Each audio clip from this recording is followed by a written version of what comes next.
傳聞啦，就話咧點解可以破案咧？就因為喺一個水果檔入邊有個老婆婆，一個女人啊，咁佢突然間咧就鬼上身，唔識講英文嘅，就講好多英文。咁啊，跟住咧就話咧就要話佢自己係個受害人嚇。咁好啦，咁因為有咗呢個懸紅啦，咁就有個黑幫嘅大佬啦。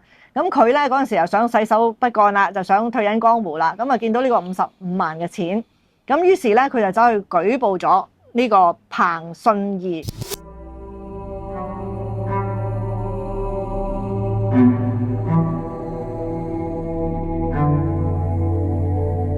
翁靜晶危險人物2.0。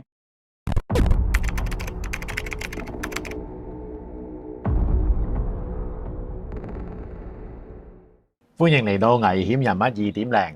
今日咧，我哋呢個室外嘅環境啊，側邊咧有我師傅翁靜晶律師同埋本人楊雲峰律師。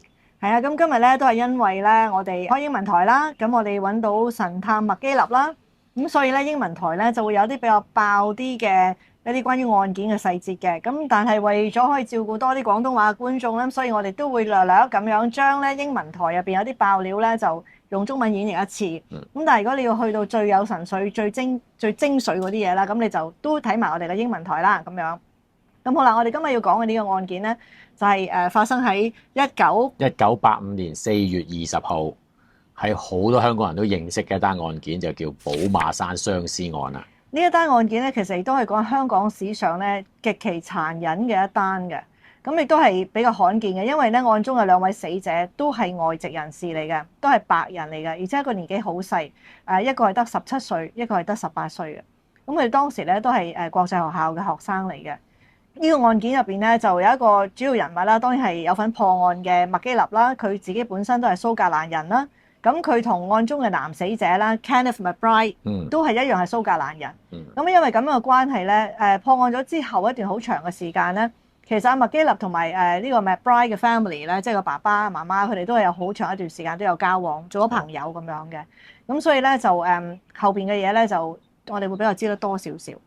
咁我諗Martin 你講一講翻少少呢個寶馬山個環境啊。好啊，其實咧寶馬山咧當年係講緊即係70-80年代啦，一個都算係偏僻嘅地方嚟嘅。咁側邊咧就有一個叫賽西湖公園嘅。咁但係咧賽西湖大家唔好以為有個湖喎，係冇湖嘅。咁咧因為咧嗰陣時咧以前有一個叫七姊妹水塘，但係咧後尾填平咗啦，咁啊變成一個公園嘅，咁就叫賽西湖公園。係啦，咁其實嗰度附近都係好多豪宅區啊咁樣嘅。咁而呢兩個小朋友咧，即係一個係叫做Nicola 啦 ，Nicola Myers， 佢係英國嘅猶太人，另外一個咧就係Kenneth McBride 咁樣。男仔係17歲，女仔係18歲。咁佢哋喺附近一間學校度讀書。嗰一次咧，即係最不幸嘅咧，就係因為其實你嗰個 Kenneth 啦，個男仔啦，個 Kenneth 佢咧其實係一個運動健將嚟嘅。即係都幾打得下嘅，即係唔係話嗰啲弱小嘅人嚟嘅。係啊，佢蛙艇隊嘅隊長嚟㗎嘛。咁咧就咁唔好彩，但偏偏嗰日咧，因為佢蛙艇嘅運動嘅時候咧受傷啊，變咗你一隻手係喐唔到嘅嚇。佢帶住繃帶添嘅，咁所以咧，當佢遇事嘅時候咧，即係俾人打劫啊，繼而係俾人襲擊嘅時候咧，佢係冇咗還擊嘅能力啊！呢個係最可惜嘅。咁就如果唔係佢其實一個運動健將咧，當其時嚟襲擊佢嘅人咧都唔會咁容易得逞嘅。咁我諗你可以講一講咧，就呢兩個後生嘅年青男女嘅個背景好嗎？好啊，男死者 Kenneth 啦，17歲，頭先講咗蘇格蘭人啦，佢咧成績咧就好優異嘅。咁除此之外咧，佢都參加好多學校外嘅活動嘅喎，包括咧佢係佢讀嘅中學就係英童中學啊。咁咧嗰陣時叫英童中學，依家應該叫港島中學啊。咁咧佢亦都係賽艇隊嘅隊員啦。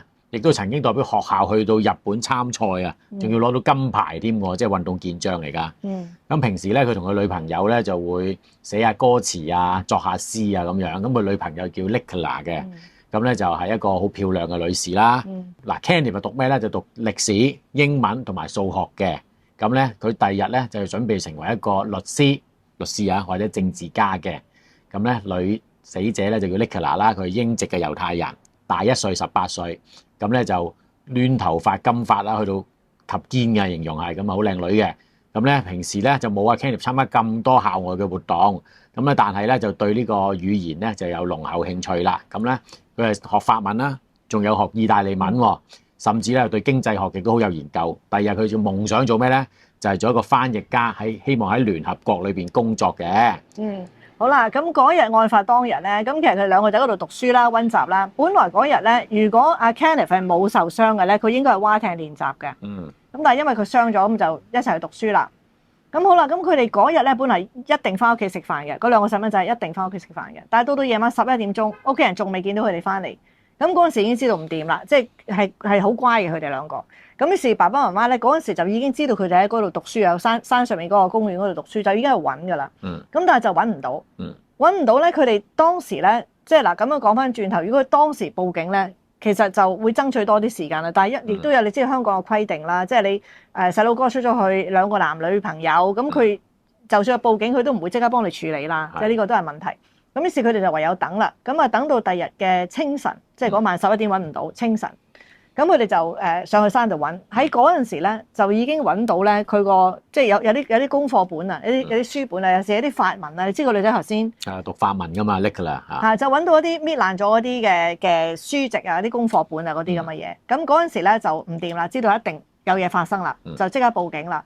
咁一報咗警之後咧，佢哋係兩個年紀咁細啦，未成年人士啦，一個17、18啦，唔見咗一晚啦，啲書籍咁樣俾人搣爛晒啦，失蹤啦。咁警察就即刻就已經派人咧就去查啦。嗱呢度咧我哋擺少咗伏筆，原因就好多批評嘅嗰陣時，就話因為呢兩個男女死者係外國人、西人、英國人。咁所以咧就係好多警力咧就用嚟咧就揾佢哋嘅。咁呢個就有好多報紙都係咁樣講嘅。咁但係唔係咧？陣間我哋討論呢一個 point。咁後來就警方就上山啦。係啊。咁其實佢上山嗰時已經遇到人啦喎。係啊，佢遇到一個神魂客姓張嘅。咁啊，佢咧就反而咧就同差人講咯，就話咧喺寶馬山配水庫附近咧，就揾到一個人咧，佢見到一個人咧就喺個山坡嘅草叢度瞓喺度，即係佢上山去行山嘅時候，佢就已經見到有個人喺度曬太陽啊嘛，以為係啦，因為曬太陽就冇理佢，但係點知佢落山嘅時候，佢仍然係同一個姿勢喺度曬太陽，喐都冇喐過。咁佢覺得好奇怪啦，咁啊，所以咧見到差人咧就話俾差人聽啦。咁我諗差人去到嗰個，佢以為曬太陽喐都冇喐嗰個咧，就係其實係 Kenneth 啦。咁其實發現咗 Kenneth 嘅屍體啦，嗰陣時已經係佢係即係俾人打到咧，全身都係傷成百幾處傷痕。咁而發現 Kenneth 伏屍嘅地方咧，其實同佢爸爸咧揾到嗰啲功課本嘅地方咧係幾十米嘅啫。即係如果行個方向啱係會見到嘅。咁但係亦都有個講法就係見唔到好過見到啦。即係見到個咁慘，嗰個慘況係即係嗰男女死者被發現嘅慘況咧，係好多人睇完咗之後，啲警察都覺得係好難過嘅，係永遠都記得嘅，磨滅唔到嘅。咁好啦，揾到 Kenneth 之後，咁好快佢哋又揾到 Nicola 啦，係咪？係啊 Nicola 其實就喺 Kenneth 嘅對落少少嘅山坡個位就見到 Nicola 啦。咁啊，警察咧就派大量嘅警員去啦，梗係。咁但係咧去到現場嘅時候已經有一大批記者駐守㗎啦。因為咧原來當年咧係可以截聽一個警察嘅通訊㗎嘛，依家就唔得啦，依家數碼化咗好耐啦已經。好似係2004年開始數碼化嘅，咁咧就聽唔到啦。咁嗰陣時就因為一聽到 call 台就話寶馬山發現兩個屍體，仲係外籍人士，仲係咁細個，咁所以記者就去晒啦。咁你頭先就講咧，就喺 Kenneth 附近個山坡下邊，你就揾到阿 Nicola 啦。Nicola 咧個傷勢係比較阿 Kenneth 咧係傷100倍嘅，佢差唔多有500-600處嘅傷痕。咁亦都俾人性侵犯，俾人強姦咗。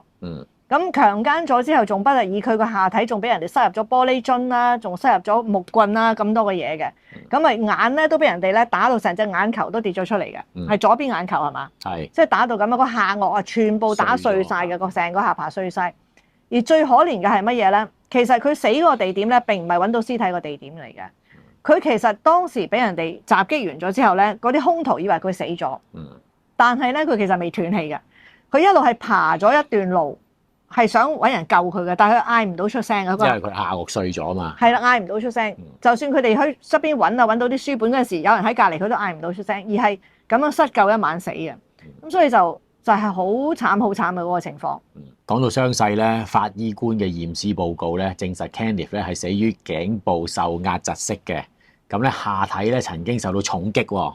咁 Nicola 咧就係死於腦出血嘅，兩個人咧個致命傷咧都係活生生咧係俾人哋虐打失救至死嘅，其實係咁咧。Nicola 身上亦都驗到一啲相信係來自兇徒嘅精液啦，下體嚴重撕裂嘅，亦都喺 Nicola 指甲上面咧揾到一啲皮膚嘅組織，希望即係應該相信佢反抗嘅時候咧，就喺兇徒就留低㗎啦嚇。咁身上亦都有一啲唔屬於 Nicola 嘅頭髮啊、毛髮咁喎。不過當時香港嘅 DNA 嘅技術就唔係咁成熟啦，所以咧亦都冇 DNA 嘅資料庫啦，所以未必可以即刻配對到咯。咁相比起上嚟咧，其實女死者係受傷多過男死者嘅。咁有一個原因咧，就係話原來個男死者佢個手係即係因為佢受傷啦，佢冇話可以同嗰啲兇徒咧就打鬥好多嘅，好快就被制服啦。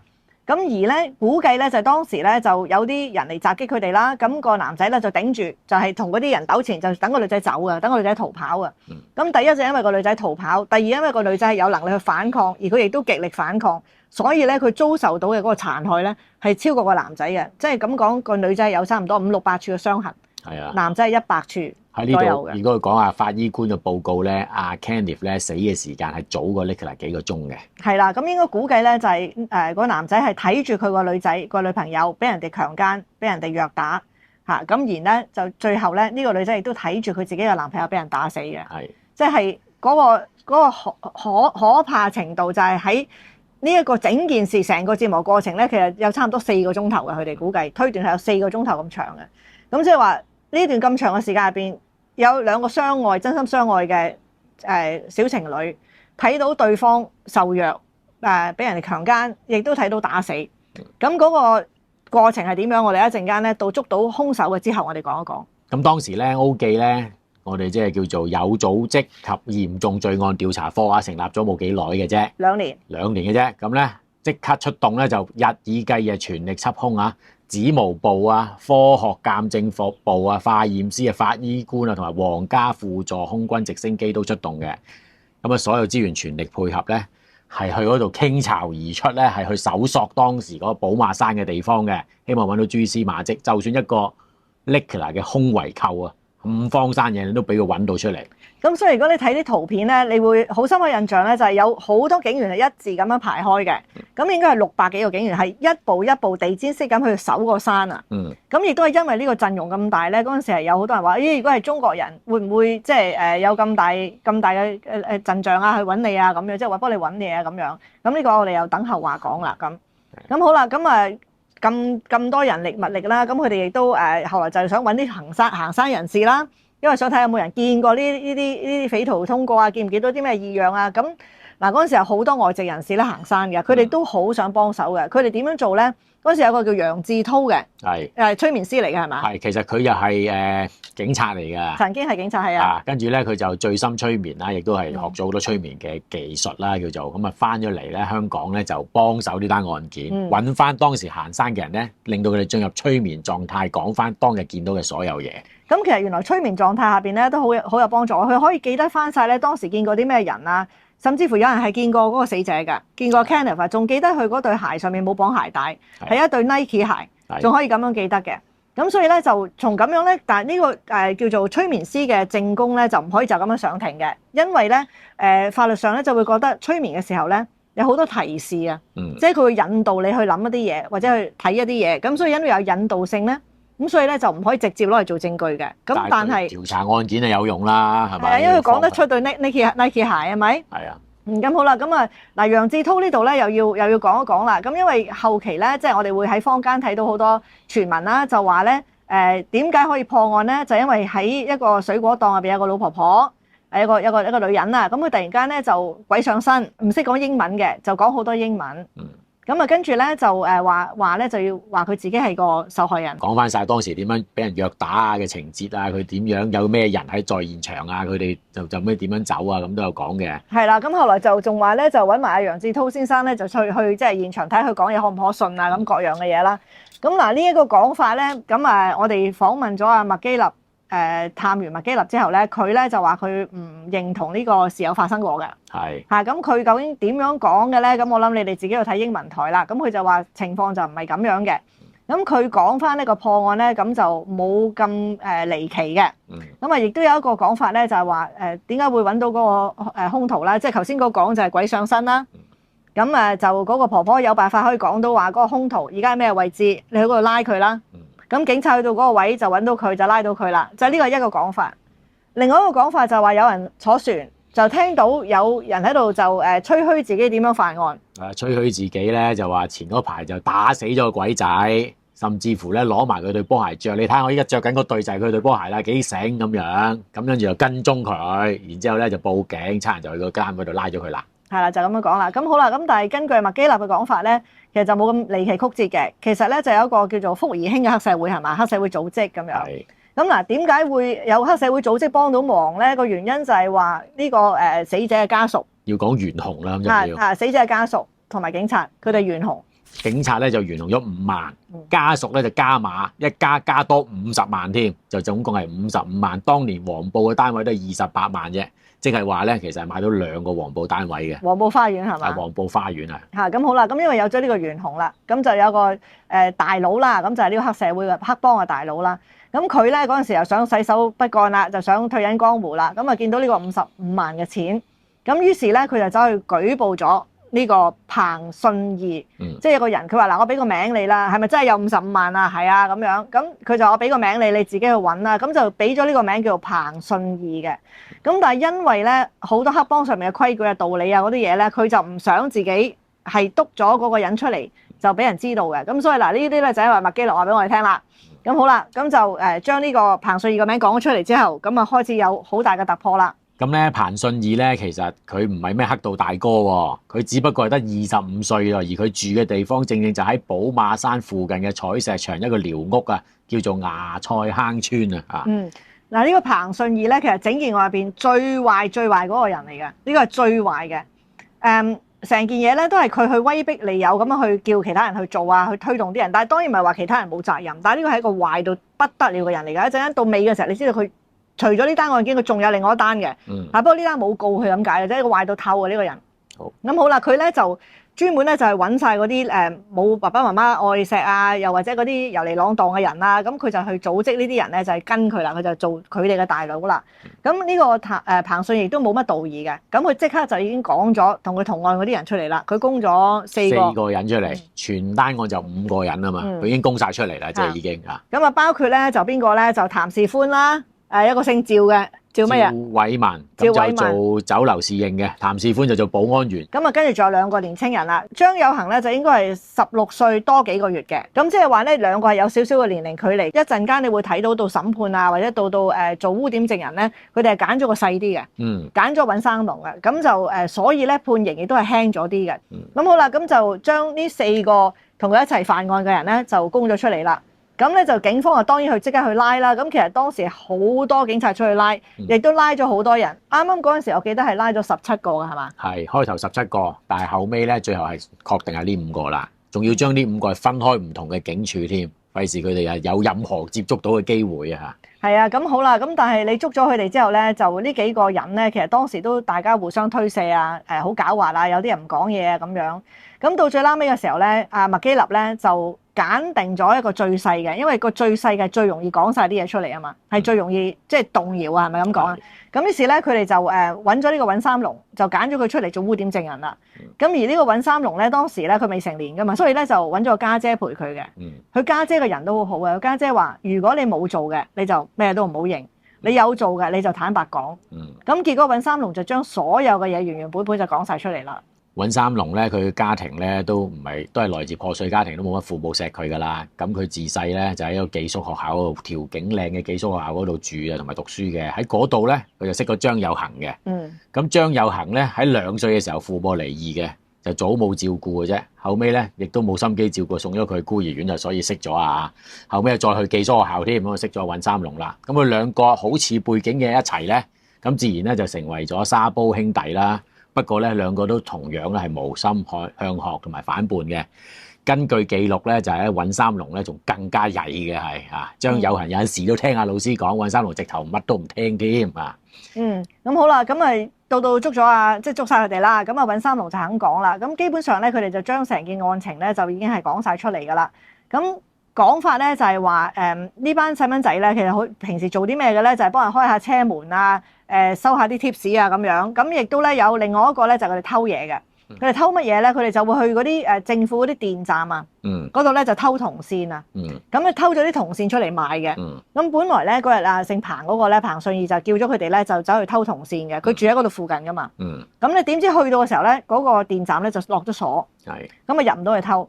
入唔到去偷之後咧，就啱啱好就見到蕩下，就不如我哋去打劫嗰啲行山嗰啲人啦。有啲人行山時間又差唔多夜啦，咁樣就打劫。點知就見到嗰兩個外國人，外國外籍人士就喺度讀書。咁當時呢班人咧就見到呢兩個外籍人士咧，其實係想打劫嘅。咁去到咧 Kenneth 身上咧，其實係得1蚊同埋一隻錶同埋貴啲嘅波鞋啦嚇。咁喺期間咧，其實佢哋係有溝通過嘅嘗試，但係原意係不通啦。咁因為 Nicola 咧，其實係有叫佢哋放過佢噶，亦都俾咗電話佢哋咧。個意思咧就係你可以問我哋屋企人攞錢啊嘛，你想要錢啫嘛。咁但係咧，彭信義就冇理會啦，同其他人一齊咧，嗰4個咧就亂棍咧開始咧就打佢2個啦。咁其實呢度咧都有啲心理嘅因素啊。咁你呢班人咧，其實佢哋都係一啲嚟自破碎家庭啦，又冇乜錢啦。咁佢睇到人哋即係身光頸靚、四四正正有書讀係嘛，又係外國人，咁好多呢啲咁樣嘅民族情緒啊，各樣嘅情緒不平等嘅情緒啊，就爆發晒出嚟。咁於是咧就對呢個男仔咧就拳打腳踢，即係攞佢嚟出氣。因為佢加埋佢冇錢。咁跟住咧，亦都咧就色心起。咁見到個女仔咁靚嚇，即係一個後生靚女係嘛，咁咪就想去侵犯佢啦，咁咪無手無腳啦。咁彭信義咧就落咗 order 叫阿趙偉文咧係去強姦 Nicola 啊。但係咧阿趙偉文咧就成唔到事啊。咁彭信義就親身出馬咧就去強姦 Nicola 啦。咁當然啦，Nicola 就死命去反抗啦。但係咧彭信義一面用棍咧就毆打佢，一面咧拉咗佢一旁咧就強姦嘅。之後咧仲要問其他同黨咧係要唔要添。咁而當其時咧就當然呢個男仔啦 Kenneth 咧就已經喺一旁咧就俾人哋制服咗啦。咁佢哋係用佢嗰個繃帶咧，佢手上面綁住嗰個雙手個繃帶嚟綁住佢嘅。咁亦都咧用咗阿 Nicola 嗰條裙咧嚟捆綁咗阿 Kenneth 嘅。咁而即係其實 Kenneth 都好慘咯，佢係聽到晒發生緊咩事，但係佢係喐唔到咯。本來強暴完咗就完㗎啦，但係咧彭信義咧就驚咧人哋做咗呢件事俾人哋認得㗎嘛，於是乎咧就揾隻燒烤叉咧指住嗰幾個隨從咧就話唔得啦，我哋咧橫掂都做咗啲咁嘅嘢啦，不如咧就殺咗呢2個人咧就免留後患嘅。咁為咗殺人滅口啦，咁佢哋咧就攞咗一支棍，攞咗一支木棍，然後咧就擺咗喺嗰個 Kenneth 嗰條頸度。咁咧就一人就踩住一邊，好似踩搖搖板咁樣去踩。咁亦都咧就叫大家輪流去踩，因為如果邊個冇份做嘅咧，你哋係嚟指控我，咁就怕佢哋咧就會倒轉槍頭。咁於是咧就係用呢個方法就去勒死呢個男仔啦。咁但係都驚佢唔斷氣，仲要揾啲嘢去焗佢係嘛？揾啲布啊。最後唔係啊，最後就攞 Nicola 嘅一件衫啊，一人一邊咁樣拉住嘅，喺佢條頸度箍住個圈咧，就令到佢窒息死嘅。唉，真係慘啊咁。好啦，咁啊跟住就殺咗阿 Kenneth 之後咧，咁啊 Nicola 其實都睇住佢即係俾人殺嘅，即係呢啲係太殘忍啦，即係。所以咧，我哋個判詞嗰度咧，如果你睇翻法庭判詞咧，入邊咧都去到一個位，佢就話做咗一啲我哋都唔想再重複嘅嘢。咁一來個判詞因為英文啊，嗰啲受害人嘅屋企人睇到咧，又係會好傷心嘅。咁所以其實我哋通常啲判詞都寫得好清楚嘅。但係呢一個去到某啲位就唔清楚啦。嗱，例如點解咧？跟住落嚟發生嘅就係佢哋用同一個方法，好殘忍嘅，跟住同一個方法就去對付阿 Nicola。咁而咧就叫嗰個細啲個好似叫阿尹三龍啊，同埋張有恒啊，話佢哋之前唔夠盡力啊，就掉嗰支棍咧就俾阿尹三龍。咁啊尹三龍咧即係俾佢逼得咁咧，就一棍咧好大力咁毆阿 Nicola 個頭啊！隻眼點解打出嚟咧？就係咁呢一下打出嚟嘅。咁而咧，最後就用嗰支棍咧，一樣係咁樣去勒佢條頸啦。棍就斷開咗，斷開咗之後，一半嗰支棍就插咗落去個受害人嘅下體嗰度。咁入邊仲有玻璃樽。咁然之後佢哋就走啦。咁另外一節嘅棍啊，就係都係關鍵嘅，就係佢哋行就拎住另外一支棍，一節半節就掉咗落去個水塘嗰度。咁好啦，咁案件就大致上就係咁樣啦。咁跟住發生完咗之後咧，就當然啦，就佢哋個個都係各自就當冇事發生啦，就如常生活啦。直至到最後咧，呢個彭信義就俾佢個大佬供咗出嚟啦。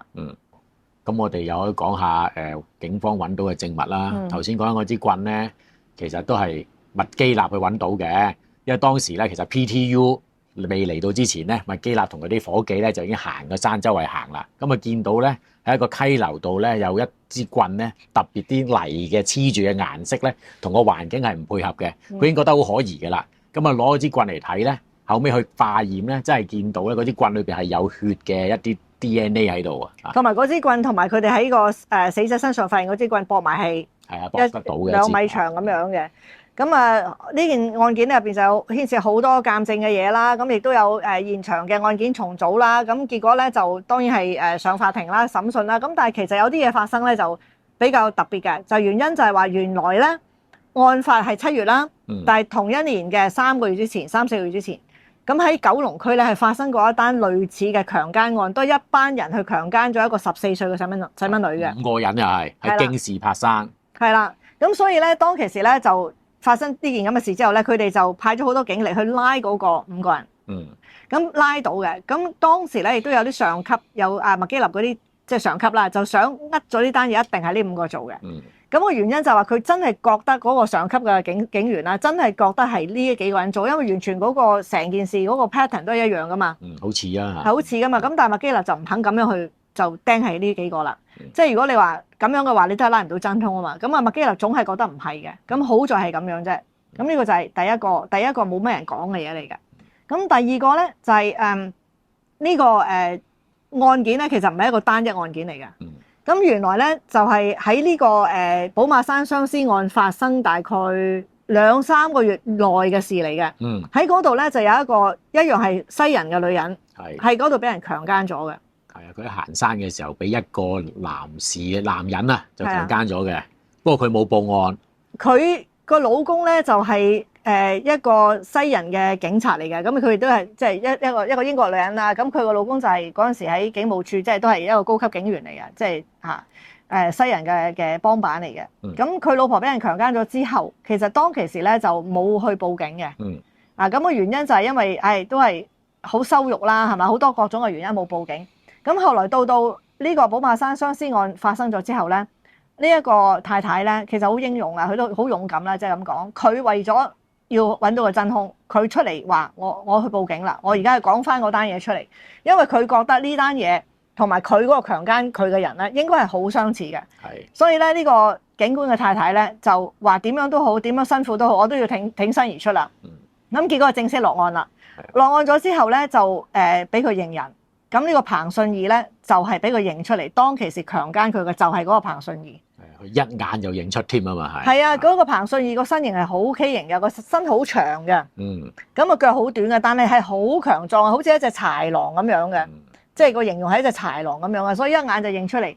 咁但係即係叫做唏噓嘅就係話，如果當其時早少少去報案嘅話，一早拉咗呢個彭信義，就唔會發生後邊啲嘢啦。係咯，亦都會加強嗰度嘅保安嘅巡邏啊，各樣啦，係咪？咁同埋我都有問過麥基納，我話點解唔告彭信義強姦嗰個警官太太咧？咁樣，咁佢哋就話，因為佢如果呢個謀殺已經係入罪啦，就唔好再告多條，同埋咧驚住令到嗰個案件太複雜啊。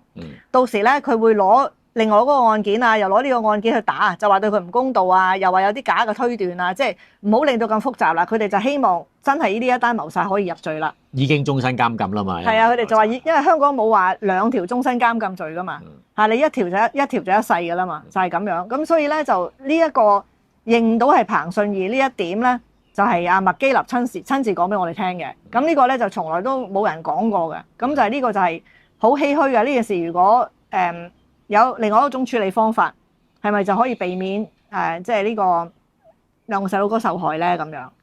咁後來案件咧就上到去高等法院啦。咁阿尹三龍就做咗控方證人啦、污點證人啦。咁因為嗰2個細嘅咧，佢哋都未成年啦，就等候董建華發落啦。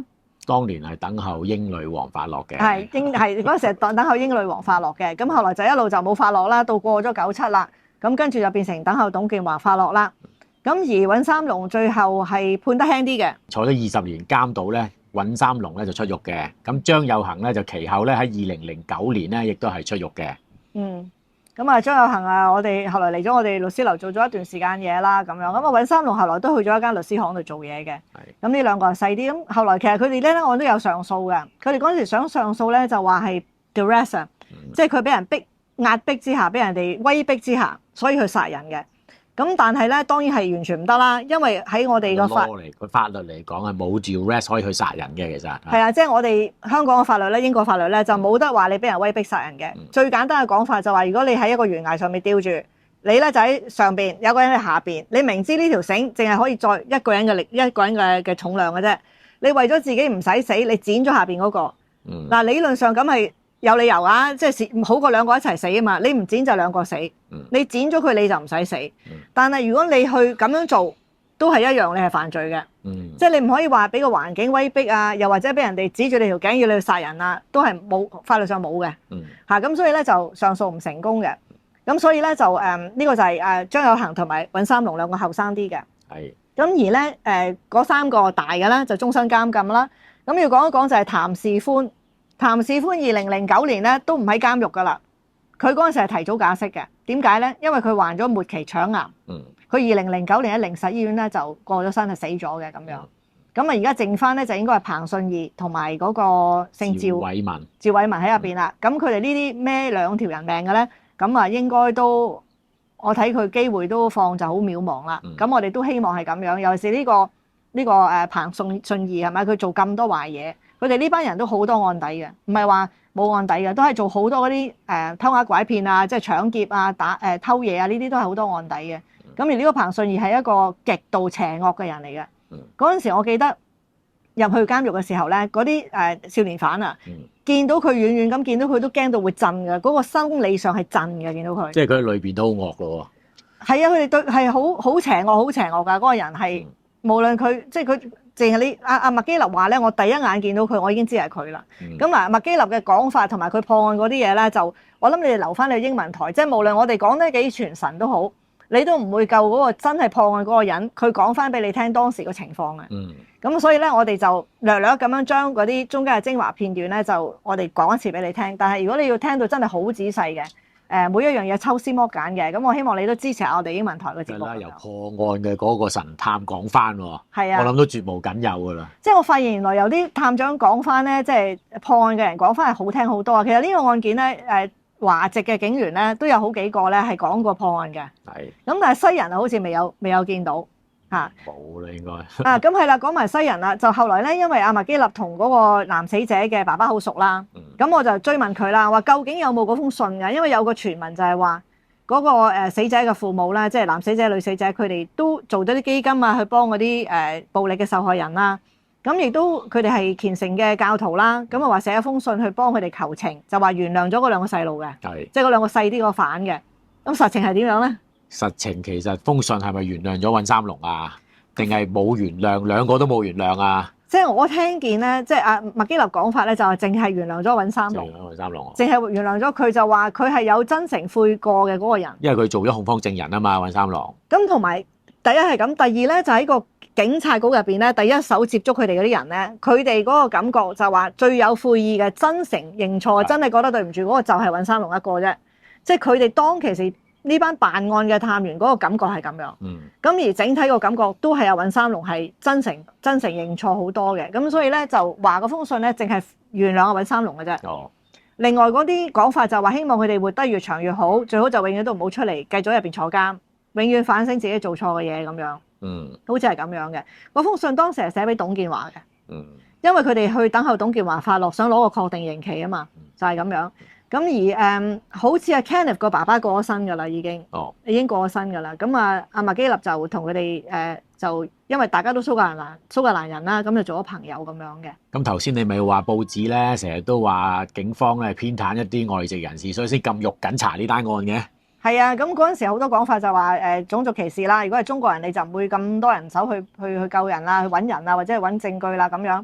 咁呢個咧麥基立咧喺英文台有講嘅，佢話完全冇可能嘅。即係阿何猷標訪問佢啦，就話喂話你哋種族歧視喎，偏袒。見到佢好激動啊！因為好 insulting 啊，覺得即係好侮辱性啊，咁樣諗佢哋係。係啊，佢問佢嗰句嘢嘅嬲啊，直情係。因為佢對所有案件都係咁重視嘅，佢話，尤其是睇個嚴重程度啊嘛，佢話係嚇。係啊，所以反應好大啊！即係你如果想睇下麥基立個反應有幾大啊，你哋自己睇啦。好，如果中意危險人物2.0呢個 channel 嘅，記得 comment、like and share 同埋 subscribe。